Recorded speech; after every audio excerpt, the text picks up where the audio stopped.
ఎంత అరాచకమైన, ఎంత నికృష్టమైన బుద్ధి ఉన్నవాడైనా సరే ఇంత దిగజారుడు పని చేయరు. సొంత రాష్ట్రాన్ని తులనాడే పని, ప్రజల సొమ్ముతో కట్టిన ప్రాజెక్టును విఫల ప్రాజెక్టుగా చిత్రీకరించే పని చేయరు. కానీ ముఖ్యమంత్రి గారు ఆ ప్రయత్నం చేస్తూ ఉన్నారు. అట్లాగే నేను గుర్తు చేస్తూ ఉన్నా ముఖ్యమంత్రి గారికి, మొదటి నుండి మేము చెప్తున్న మాట, కాళేశ్వరం అంటే ఒక బ్యారేజ్ కాదు, కాళేశ్వరం అంటే ఒక రిజర్వాయర్ కాదు, కాళేశ్వరం అంటే ఒక కాలువ కాదు, కాళేశ్వరం అంటే ఒక మల్లన్న సాగర్, కాళేశ్వరం అంటే ఒక కొండ పోచమ్మ సాగర్, కాళేశ్వరం అంటే ఒక రంగనాయక్ సాగర్, కాళేశ్వరం అంటే ఒక అనంతగిరి రిజర్వాయర్, కాళేశ్వరం అంటే ఒక గంధమల్ల, కాళేశ్వరం అంటే ఒక బస్వాపూర్ రిజర్వాయర్, కాళేశ్వరం అంటే ఒక రాజరాజేశ్వర సాగర్ మిడ్మానేర్, కాళేశ్వరం అంటే ఎస్ఆర్ఎస్పి పునరుజ్జీవ పథకం.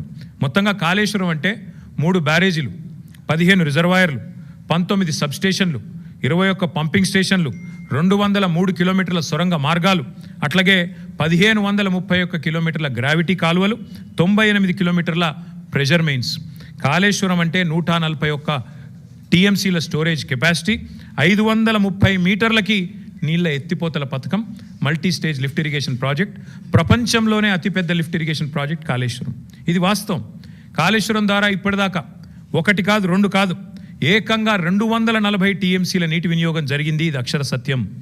దానివల్ల 20 లక్షల ఎకరాలకి, మనం ఏం చెప్పడం కాదు, శాసనసభలో అక్బరుద్దీన్ ఓవైసీ గారు అడిగినారు, మీరేమో కాళేశ్వరం ద్వారా 1 ఎకరానికి నీళ్ళు రాలేదని చెప్తున్నారు, మరి మీరు ఇచ్చిన పుస్తకంలోనే 20 లక్షల ఎకరాలకు నీళ్ళు ఇచ్చినట్టుగా ఉన్నది, ఏది నమ్మాలా? మీ ప్రభుత్వానికి కనీసం కుడి చేయికి ఎడం చేయికి సయోధ్య ఉన్నదా అని స్వయంగా ఇవాళ మీ మిత్రపక్షంగా వ్యవహారం చేస్తున్న అక్బరుద్దీన్ ఓవైసీ గారు కూడా అడిగే పరిస్థితి వచ్చింది అంటే మీరు అర్థం చేసుకోండి. అట్లాగే అక్బరుద్దీన్ ఓవైసీ గారు అడిగినారు మొన్న, కాళేశ్వరం ఏదో కొట్టుకుపోయిందని మీరు అంటున్నారు, కానీ అక్కడ 12 లక్షల క్యూసెక్కుల వరద వచ్చినా నిక్షేపంలాగా ఉన్నది కదా బ్యారేజీ, మీరు అన్నట్టుగా ఏం లేదు, మీరు చెప్పేది తప్పు అనే మాట కూడా అక్బరుద్దీన్ ఓవైసీ గారు అడిగినారు. అట్లాగే ఆయన ఇంకొక మాట కూడా అడిగినాడు, 20 నెలలుగా ఎందుకు రిపేర్ చేస్తలేరు మీరు, ఎందుకు మీరు ఇన్ని రోజులు రిపేర్ చేయకుండా ఉన్నారు అనే ప్రశ్న కూడా వారు అడిగినారు. ఇంకొక మాట కూడా ఈ సందర్భంగా ఇదే అవకాశంగా నేను తెలంగాణ ప్రజలకు కూడా విజ్ఞప్తి చేస్తా ఉన్నాను. మొదటి రోజు నుంచి కాంగ్రెస్, రాహుల్ గాంధీ నుంచి మొదలు పెడితే గ్రామ స్థాయిలో ఉండే కాంగ్రెస్ కార్యకర్త దాకా ఒకటే మాట, 1,00,000 కోట్ల కుంభకోణం, 1,00,000 కోట్ల కుంభకోణం. చివరికి వాళ్ళ పిల్లనిచ్చిన మామ రేవంత్ రెడ్డి గారికి, పద్మారెడ్డి గారు, ఆయన చెప్పారు 94,000 కోట్లు ఖర్చు అయిన ప్రాజెక్టులో ఒకవైపు నీళ్లు కనబడుతుంటే 94,000 కోట్ల ఖర్చు అయిన ప్రాజెక్టులో 1,00,000 కోట్ల కుంభకోణం ఎట్లా జరుగుతుందండి, ఇది రాజకీయ ఆరోపణ తప్ప ఇంకోటి కాదు అని పిల్లనిచ్చిన మామ కూడా నవ్వుతూ కొట్టిపాడేసినా కూడా ఇంకా ముఖ్యమంత్రి గారి బుద్ధి మాత్రం మారడం లేదు. వాస్తవం ఏంది, 94,000 కోట్లు ఖర్చు అయినాయని మీ ప్రభుత్వం కూడా చెప్తా ఉంది. బీఆర్ఎస్ ప్రభుత్వం ఉన్నప్పుడు కాళేశ్వరం ప్రాజెక్టు కోసం 93,769 కోట్లు, దాదాపుగా రౌండ్ ఆఫ్ చేస్తే 94,000 కోట్లు ఖర్చు అయినాయని మీ ప్రభుత్వం చెప్పింది. అందులో మేడిగడ్డ బ్యారేజ్ ఖర్చు ఎంత, 4,000 కోట్లు. 4,000 కోట్లలో మన హరీష్ రావు గారు వివరంగా చెప్పినారు, ఏది శాసనసభలో 4,000 కోట్లలో భూసేకరణకు ఎంత అయింది, రిటైనింగ్ వాల్స్ కన్స్ట్రక్షన్కి ఎంత అయింది, ఓన్లీ ఆ బ్యారేజ్ ఏదైతే సిమెంట్ స్ట్రక్చర్ ఉందో దానికి ఎంత అయింది లెక్క తీస్తే మరి 85 పిల్లర్లు ఉండే ఆ బ్యారేజ్ ఖర్చు అయింది 1,500 2,000 కోట్లు. అందులో ఎన్డీఎస్ఏ రిపోర్ట్లు కూడా ఏం చెప్పినారు, కేవలం 7th బ్లాక్ ఒక్కటి పునర్నిర్మాణం చేస్తే చాలు అని చెప్పారు. మరి 7 బ్లాకుల్లో ఒక్క బ్లాక్ దెబ్బతింటే ఆ మొత్తం 7 బ్లాక్లకు 1,500 2,000 కోట్లు ఖర్చు అయింది అనుకుంటే ఒక బ్లాక్ కోసం ఎంత అవుతుంది, 250 300 కోట్లు ఖర్చు అవుతుంది. ఆ 250 300 కోట్లు కూడా ₹1 కూడా ప్రభుత్వం పెట్టే అవసరం లేదు, ₹1 కూడా ప్రజల సొమ్ము వృధా చేసే అవసరం లేదు. ఆ ఏజెన్సీయే నేను కడతానంటూ ముందుకు వచ్చింది. మరి ఇవాళ నేను ముఖ్యమంత్రిని, రాష్ట్ర ప్రభుత్వాన్ని అడుగుతున్నా, ఎక్కడైంది వృధా ప్రజల సొమ్ము?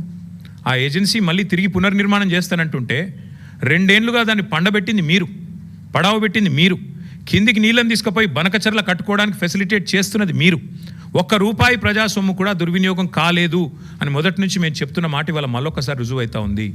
94,000 కోట్లలో మిగతా అంతా బాగానే ఉంది, అన్ని రిజర్వాయర్లు బాగున్నాయి, పంప్ హౌజులు బాగున్నాయి, సబ్స్టేషన్లు బాగున్నాయి, కాలువలు బాగున్నాయి, సొరంగాలు బాగున్నాయి, అన్నీ బాగానే ఉన్నాయి, అన్నీ నడుస్తున్నాయి, వాళ్ళ నీళ్లు పరవలు దుంకుతున్నాయి. మా వాళ్ళు నిన్నగాక మొన్న అక్కడ పోయి జలాభిషేకాలు కూడా చేసినారు. ఇవన్నీ ఇట్లా ఉంటే 94,000 కోట్లలో 250 కోట్లు మళ్ళీ నష్టం జరిగితే దాన్ని ఆ ఏజెన్సీయే పెట్టుకుంటానని ముందుకొస్తే ఇవాళ 1,00,000 కోట్ల కుంభకోణం అని అబద్ధాలు ప్రచారం చేసినందుకు ముఖ్యమంత్రి రేవంత్ రెడ్డి గారు, కాంగ్రెస్ పార్టీ ముక్కు నేలకు రాసి ఈ రాష్ట్ర ప్రజలకు క్షమాపణ చెప్పాలి. ఒకవైపు గోదావరి నీళ్లను వాడుకుంటూ, ఒకవైపు గోదావరి నీళ్లను, కాళేశ్వరం ద్వారా వచ్చిన నీళ్లను ఇవాళ హైదరాబాద్లో మూసీకి అనుసంధానం చేస్తున్నామని చెబుతూ, మరొక వైపు ఈ రకంగా చిల్లర ప్రచారం చేస్తున్నందుకు, ఆ కాళేశ్వరాన్ని కేసీఆర్ గారిని బదనాం చేస్తున్నందుకు ముక్కునాలకు రాసి క్షమాపణ చెప్పాలి అని మేము డిమాండ్ చేస్తూ ఉన్నాం. దీని వెనకాల ఇంకొక ముఖ్యమైన కుంభకోణం కూడా ఉంది. ఇదేదో కొత్త ప్రాజెక్ట్ కాదు. This paper is from 18th May 2023, 18 మే 2023. ఇందులో ఏం రాసిందండి? భాగ్యనగరంలో గలగల గోదావరి. ఇది దేని మీద బేస్ చేసుకొని రాసినారు? 17 మే 2023 నాడు కేబినెట్ సమావేశం జరిగింది పెద్దలు కేసీఆర్ గారి నాయకత్వంలో, ఆయన ముఖ్యమంత్రిగా. 17 మే 2023 అందులో ఏ నిర్ణయం తీసుకున్నారు? భాగ్యనగరానికి, ఆ రోజు మూసీ ప్రాజెక్టు చైర్మన్గా పెద్దలు సుధీర్ రెడ్డి గారు, ఎల్బీ నగర్ ఎమ్మెల్యే గారు ఉన్నారు.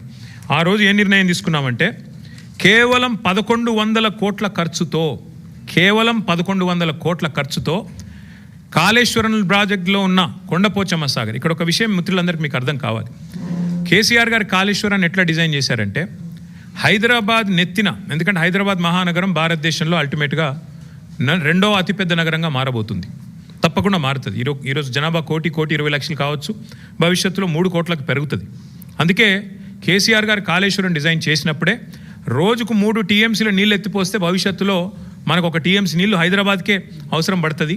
3 కోట్ల జనాభా పెరిగిన తర్వాత మళ్ళీ కొత్తగా నీళ్ళ కోసం ఇవాళ చెన్నైలోనో లాటూరులోనో ఎట్లయితే రైళ్లలో ట్యాంకర్లు పెట్టి తెచ్చుకుంటున్నారో, ఆ అవస్థ మన భవిష్యత్ తరాలకు ఉండొద్దన్న ఉద్దేశంతో చాలా ముందు చూపుతో 3 TMCల నీళ్లను మేడిగడ్డ నుంచి ఎత్తిపోసి ఇక్కడికి తీసుకొచ్చి మెడ్మానేర్ నుంచి అడికెళ్ళి పైకి తీసుకురావాలని ఒక ఆలోచన చేసినారు. అందులో భాగంగానే ఆనాటి మా ప్రభుత్వం తీసుకున్న నిర్ణయం ఏంటి అంటే, కొండపోచమ్మ సాగర్ 618 మీటర్ల పైన ఉంటుంది సముద్ర మట్టానికి. మల్లన్న సాగర్ 560 మీటర్లు, 557 మీటర్ల మీద ఉంటుంది. మన గండిపేట 540 మీటర్ల మీద ఉంటుంది. అంటే కొండపోచమ్మ నుంచి నీళ్ళు తీసుకుంటే 618 మీటర్లకు వెళ్ళి 540 మీటర్లకు తీసుకుంటే గ్రావిటీ ద్వారానే నీళ్ళు తెచ్చుకోవచ్చు పూర్తి స్థాయిలో. అంటే 618 మీటర్లకి నీళ్లు వస్తే కిందికి పోతాయి కదా, పడవ దిక్కు నీళ్ళు పల్లం దిక్కు పోతాయి కదా, అట్లా మనం తెచ్చుకోవచ్చు అనేది ఆ రోజు మా ప్రణాళిక. దానిలో భాగంగా ఏం చేసినాము, అదే సమావేశంలో 111 GO ఎత్తివేస్తూ ఆ రోజు తీసుకున్న నిర్ణయం ఏంటి అంటే, నేను చదివి వినిపిస్తాను మీకు. కాళేశ్వరం ప్రాజెక్టులో భాగంగా 15 TMCల సామర్థ్యంతో నిర్మించిన కొండపోచమ్మ సాగర్ నుంచి సాగునీటి కోసం సంగారెడ్డి కాలువ నిర్మిస్తున్నారు. ఈ గ్రావిటీ కాలువ 27వ కిలోమీటర్ దగ్గర హిమాయత్ సాగర్, ఉస్మాన్ సాగర్కు కాళేశ్వర జలాల్ని మళ్లించి ఏర్పాటు చేశారు. సంగారెడ్డి కాలువ గరిష్ట వరద ప్రవాహ సామర్థ్యం 5,054 క్యూసెక్కులు కాగా, ఇందులో సాగునీటికి 4,354 క్యూసెక్కులు కేటాయించారు. మిగతా 700 క్యూసెక్కులను జంట జలాశయాలకు తరలించి మూసీ ప్రక్షాళనకు కేటాయించారు. సంగారెడ్డి కాలువ 27వ కిలోమీటర్ నుంచి మళ్లించే కాళేశ్వర జలాలని సమీపంలో ఉన్న రావల్కోల్ చెరువుకు తరలిస్తారు. అక్కడి నుంచి కాలువ ద్వారా లేదా పైప్ లైన్ ద్వారా ముత్తంగి ప్రాంతం మీదుగా గండిపేట జలాశయానికి తరలిస్తారు. గండిపేట నుంచి జలాలు హిమాయత్ సాగర్కు వస్తాయి. అక్కడి నుంచి ఏడాది పొడవునా జంట జలాశయాలు కాళేశ్వరం జలాలతో నిండుగా ప్రవహించనున్నాయి. దీంతో పాటు ఇంకొక ముఖ్యమైన మాట, హుసేన్ సాగరు హైదరాబాద్ నడిబొడ్డున ఉంటుంది. హుసేన్ సాగర్ని కూడా ఎప్పటి నుంచో నడుస్తున్నాయి ప్రణాళికలు క్లీన్ చేయాలని. మేము ఆ రోజు ప్లాన్ చేసింది ఏంటంటే, జంట జలాశయాల నుంచి అంటే గండిపేట నుంచి బుల్కాపూర్ నాలా ద్వారా మనం హుసేన్ సాగర్ కూడా ఆ రోజే ప్లాన్ చేసినాం. హుసేన్ సాగర్ కూడా గోదావరి జిల్లా తీసుకొచ్చి బుల్కాపూర్ నాలా ద్వారా, అంటే గండిపేట నుంచి బుల్కాపూర్ నాలాలో ఒక పాయ వదిలిపెడితే గోదావరి నీళ్లు దాని నుంచి స్ట్రైట్గా హుసేన్ సాగర్ కూడా వస్తాయి. తద్వారా మొత్తం ఇటు హుసేన్ సాగర్ అటు 2 జంట జలాశయాలు కూడా పూర్తిగా సమృద్ధిగా ఉంటాయనేది మన agenda. This is from 17th May 2023 cabinet in KCR government. కేవలం 1100 కోట్ల రూపాయలతోనే ఈ పని చేయవచ్చు. ఇవాళ ముఖ్యమంత్రి ఏం చేస్తున్నారు, ఈ ప్రభుత్వం ఏం చేస్తున్నది? ఇవాళ మీరు పేపర్ యాడ్ చూడండి. కొండపోచమ్మ దగ్గర మేము సోర్స్ పెడితే దాన్ని కట్ చేసినారు, తీసేసినారు. కారణం లోగుట్టు పెరుమాళ్ళకేరు కానీ వారికే తెలియాలి, మాకు తెలియదు. 1100 కోట్లతో అయిపోయే ప్రాజెక్టును ఇవాళ 7,380 కోట్లు, 90 కోట్లు, అంటే దాదాపు 7 రెట్లు పెంచేసినారు. ఎవరి కోసం, ఎందుకోసం చెప్పరు, సమాధానం రాదు.